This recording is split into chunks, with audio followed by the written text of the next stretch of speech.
Hi guys, ഇന്നത്തെ നമ്മുടെ video past perfect continuous അല്ലെങ്കിൽ പാസ്റ്റ് പെർഫെക്റ്റ് പ്രോഗ്രസീവ് ആണ്. എന്ന് വെച്ചാൽ എന്താ? An action had been continuing for a period of time before another action. അതായത് ഞാൻ നിങ്ങൾക്ക് ക്ലിയർ ആയി പറഞ്ഞുതരാം. ഇതൊരു പാസ്റ്റ് ആക്ഷൻ, ഇതിനു മുന്നേ വേറൊരു ആക്ഷൻ ഒത്തിരി സമയം കണ്ടിന്യൂസ് ആയിട്ട് തുടർന്നുകൊണ്ടിരുന്നു.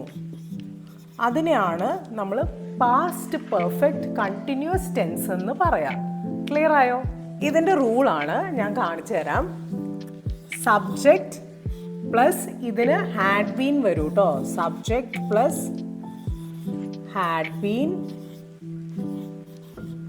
Plus verb ing. നമ്മൾ പ്രസൻറ്റ് പെർഫെക്റ്റ്ലി പഠിച്ചു ഹാസ് ബീൻ അല്ലെങ്കിൽ ഹാവ് ബീൻ. പക്ഷെ പാസ്റ്റ് പെർഫെക്റ്റ് കണ്ടിന്യൂസിൽ ഇത് വരിക ഹാഡ് ബീൻ ആണ് കേട്ടോ. സോ ഞാൻ നിങ്ങൾക്കൊരു എക്സാമ്പിൾ പറഞ്ഞുതരാം, അപ്പോൾ ക്ലിയർ ആയിട്ട് മനസ്സിലാവും. എല്ലാ സബ്ജക്റ്റിൻ്റെ ഒപ്പം ഹാഡ് തന്നെ വരിക കേട്ടോ. ഐ ഹാഡ് ബീൻ സ്റ്റഡിങ്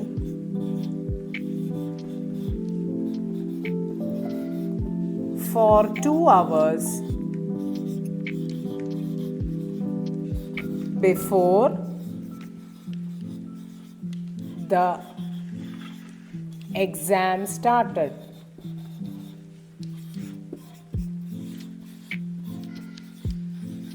അതായത് ഞാൻ നേരത്തെ നിങ്ങൾക്കൊരു എക്സ്പ്ലനേഷൻ പറഞ്ഞു തന്നില്ലേ, അതായത് എക്സാം സ്റ്റാർട്ട് ചെയ്യണതിന് മുമ്പ് വേറൊരു ആക്ഷൻ കണ്ടിന്യൂസ് ആയിട്ട് നടന്നുകൊണ്ടിരുന്നു. അതായത് പരീക്ഷ നടക്കണേക്കാട്ട് മുമ്പ് ഈ കൊച്ച് പഠിച്ചുകൊണ്ടിരുന്നു 2 മണിക്കൂറായിട്ട്.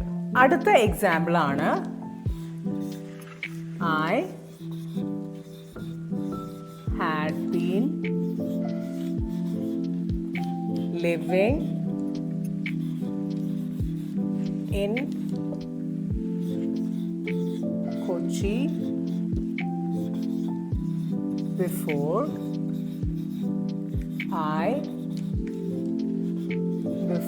I moved to Palakkad.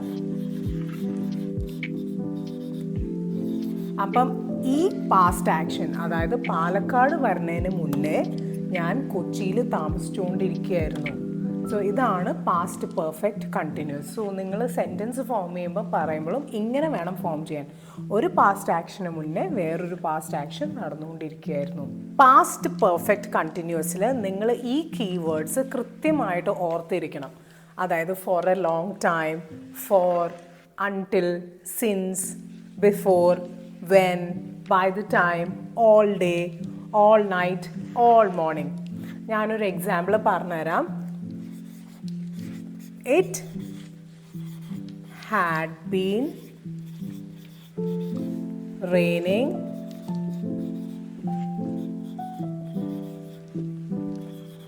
all week.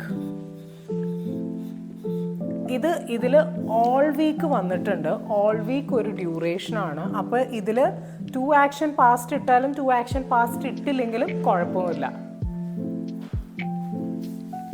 അടുത്ത എക്സാമ്പിളാണ് we had been playing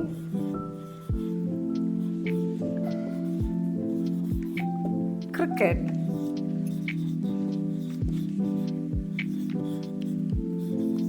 before it started to rain. 2 action past വന്നു കണ്ട. മഴ പെയ്യണേക്കാട്ട് മുന്നേ ഞങ്ങൾ ക്രിക്കറ്റ് കളിച്ചുകൊണ്ടിരിക്കുകയായിരുന്നു. അടുത്ത എക്സാമ്പിളാണ് they had been working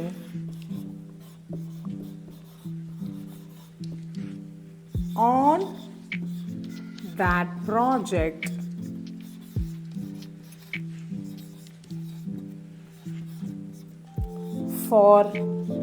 ഞാനിപ്പോൾ ഒരു for 3 months എന്ന് എഴുതുന്നുണ്ട്. അല്ലെങ്കിൽ നിങ്ങൾക്ക് സിൻസ് ഞാനൊരു സ്ലാഷ് ഉണ്ട്, അല്ലെങ്കിൽ നിങ്ങൾക്ക് ഞാനിപ്പോൾ സിൻസ് നവംബർ,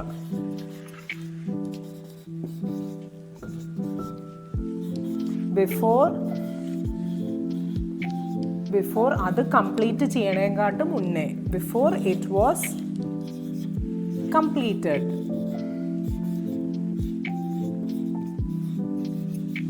സ്റ്റേറ്റീവ് വേർബ്സിനെ കുറിച്ച് പറയുകയാണെങ്കിൽ നമ്മൾ പാസ്റ്റ് പെർഫെക്റ്റ് കണ്ടിന്യൂസിൽ സ്റ്റേറ്റീവ് വേർബ് യൂസ് ചെയ്യത്തില്ല. ബിക്കോസ് സ്റ്റേറ്റീവ് വേർബ് ഒരു ആക്ഷൻ അല്ല, അതൊരു സ്റ്റേറ്റ് ആണ്. ഫോർ എക്സാമ്പിൾ ഇപ്പോൾ know, believe, understand, like, love, hate, own, belong, have ഇതൊക്കെ പൊസഷനാണ്, സ്വന്തം. Seem, appear. അപ്പോൾ നിങ്ങൾ ഓർത്ത് വെച്ചോ, സ്റ്റേറ്റീവ് വേർബ്സിൽ നമ്മൾ പാസ്റ്റ് പെർഫെക്റ്റ് കണ്ടിന്യൂസ് യൂസ് ചെയ്യത്തില്ല. അടുത്തത് നെഗറ്റീവിനെ കുറിച്ച് പറയുമ്പം ഇതിൻ്റെ റൂളാണ് subject plus had not plus been plus verb ing. ഇത് നമുക്ക് ഹാഡ് നോട്ട് ഷോർട്ട് ഫോം ആയിട്ട് കോൺട്രാക്ട് ചെയ്തിട്ട് പറയണം. ഹാഡിൻഡ്. എന്താ പറയുക? ഹാഡിൻഡ്. എക്സാമ്പിൾ ഞാൻ നിങ്ങൾക്ക് പറഞ്ഞു തരാം. I hadn't been studying properly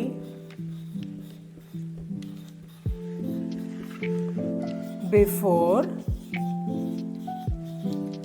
the exam started.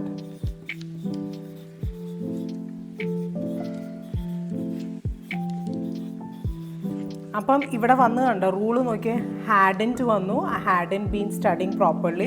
പരീക്ഷയ്ക്ക് മുന്നേ ഞാൻ നന്നായി പഠിച്ചുകൊണ്ടിരുന്നില്ല.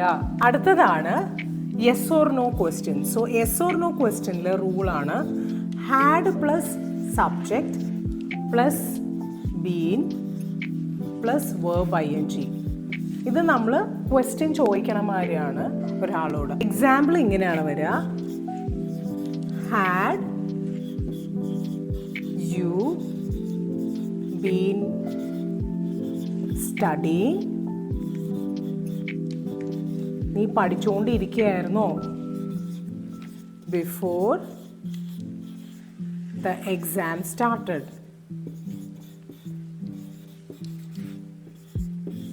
മനസ്സിലായോ? ഇത് നമ്മൾ ഒരാളോട് ഒരു ക്വസ്റ്റ്യൻ ചോദിക്കുകയാണ്. Question mark. Had you been studying before the exam started? ഞാൻ നിങ്ങൾക്കൊരു എക്സാമ്പിൾ പറഞ്ഞുതരാം. ഹൗ